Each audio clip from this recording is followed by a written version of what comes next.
एक घने जंगल में पत्थरों से बना एक गहरा और ठंडा कुआं था, जिसके भीतर मेढकों का एक भरा पूरा समुदाय रहता था।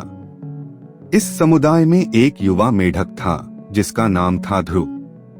ध्रुव स्वभाव से थोड़ा संकोची और कमजोर था, जिस कारण कुएं के बाकी शरारती मेढक, खासकर एक टोली जिसे टोंटी के नाम से जाना जाता था, उसे अक्सर बिना बात के चिढ़ाते और उसका मजाक उड़ाते थे। रोजाना के तानों और अपमान से ध्रुव इतना तंग आ चुका था कि एक दिन वह क्रोधित हो उठा और उसने प्रतिशोध लेने का निश्चय किया। उसने मन ही मन ठान लिया कि वह इन सभी मजाक उड़ाने वालों को एक कठोर सबक सिखाएगा, और इसके लिए उसने कुएं से बाहर निकलकर किसी ताकतवर प्राणी को अपना दोस्त बनाने का फैसला किया। किसी तरह कुएं की मुंडेर पर पहुंचने के बाद ध्रुव ने कुछ ही देर में जमीन पर एक विशाल और भयानक काला सांप देखा, जिसका नाम था कालदंश। ध्रुव को लगा कि कालदंश ही उसका हथियार बन सकता है, जो उसके शत्रुओं को खत्म करने की ताकत रखता है। अपनी जान के डर को किनारे रखकर ध्रुव ने कालदंश से संपर्क किया और उससे दोस्ती करने का प्रस्ताव रखा।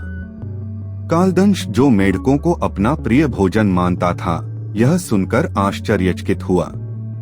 उसने ध्रुव को उसकी स्वाभाविक शत्रुता के बारे में चेताया, लेकिन ध्रुव ने मुस्कुराते हुए अपनी योजना बताई।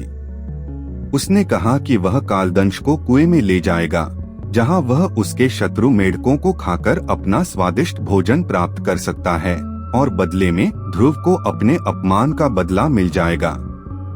कालदंश ने मन ही मन हंसते हुए इस आत्मघाती प्रस्ताव को तुरंत स्वीकार कर लिया और ध्रुव ने उसे कुएं में घुसने का गुप्त रास्ता बता दिया।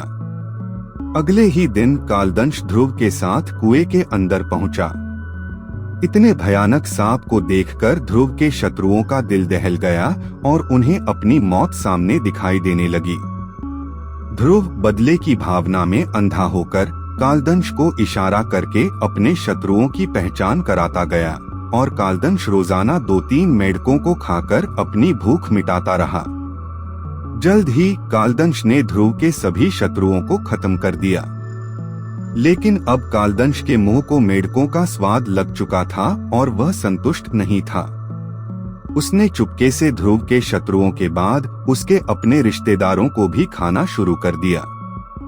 जब ध्रुव ने यह देखा तो वह डर गया और कालदंश को रोकने की कोशिश की। कालदंश ने भयानक मुस्कान के साथ कहा कि अब इस कुएं में कोई भोजन नहीं बचा है, और चूंकि ध्रुव उसे यहाँ लाया है, अब यह ध्रुव का फर्ज है कि वह उसके लिए भोजन का प्रबंध करे, वरना वह ध्रुव को भी खा जाएगा। ध्रुव को अपनी भयंकर भूल का एहसास हुआ। बदले की आग में उसने अपने सबसे बड़े शत्रु को अपना रक्षक बना लिया था। हालांकि वह बुद्धिमान था और उसने तुरंत अपनी जान बचाने की योजना बनाई। उसने कालदंश से कहा कि वह दूसरे कुओं से मेढकों को बहला फुसलाकर यहाँ लाने के लिए कुएं से बाहर जाएगा। कालदंश ने शुरू में उसका साथ देने की इच्छा जताई, लेकिन ध्रुव ने समझाया कि अगर वह साथ रहेगा तो कोई भी मेढक उसके जाल में नहीं फंसेगा। लालच में आकर कालदंश ने ध्रुव की बात मान ली और उसे बाहर जाने दिया। मौका मिलते ही ध्रुव ने तेजी से कुएं से बाहर छलांग लगा दी और सुरक्षित स्थान की ओर भाग गया। कुएं से बाहर आकर ध्रुव को अपनी मूर्खता पर गहरा पछतावा हुआ। उसने सीखा कि क्रोध में लिया गया फैसला हमेशा विवेकहीन होता है, और अपने स्वाभाविक दुश्मन पर किया गया विश्वास हमेशा आत्मघाती सिद्ध होता है।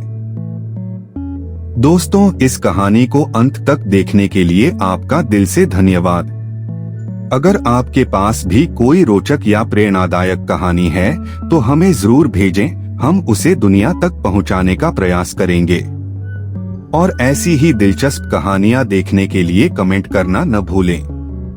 जुड़े रहिए, अगली कहानी में फिर मुलाकात होगी। धन्यवाद।